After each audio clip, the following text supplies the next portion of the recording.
I don't know why they keep letting me do this. It's like when you buy really good bread for a sandwich and you just throw some cheap bologna in the middle.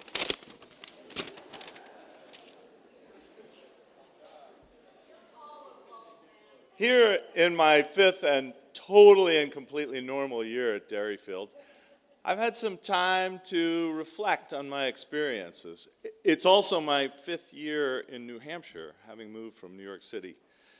It took some searching, but I actually found some of the things I left behind. I found some fairly decent pizza. Let's not talk about bagels. After so many adventures in so many oddly named counties, this I believe: I am tired.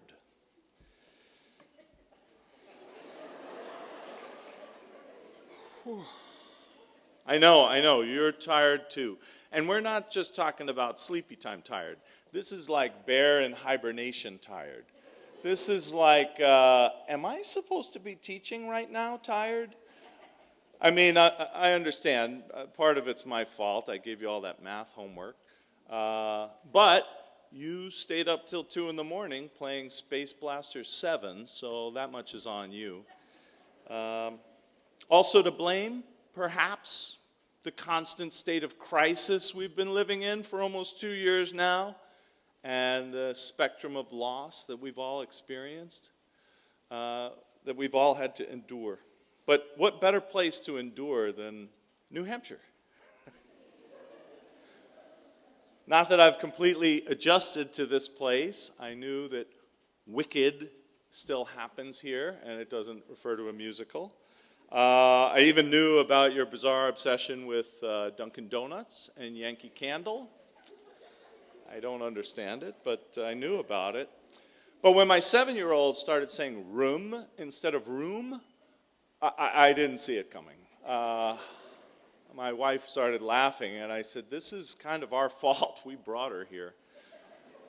But, you know, we have Mr. Max. We've got Tucker's. We've got Fun Spot.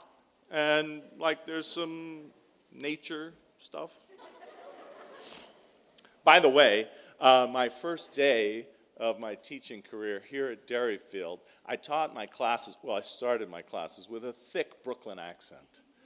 Hey, how you doing? I'm Mr. Young. I'm the new math teacher here. I'm really looking forward to educating you. It went pretty well. Back then, my classroom was over by the upper school cafeteria, which meant I had a constant supply of students to mock while they were just trying to eat a meal. But now, I'm so tired, a walk to the cafeteria feels like a hike up Car Sage or Starburst or whatever these mountains are. We're so ready for this constant fire alarm to be over. And we're so ready to stop hearing about how ready we are for this to be over. But there's a piece that we don't talk about enough, I feel. We're at this weird place where so many of us have figured out how to deal and have figured out how to cope with the world as it is.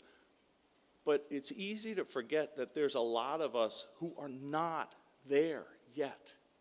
And as a teacher, it's been such a juggling act.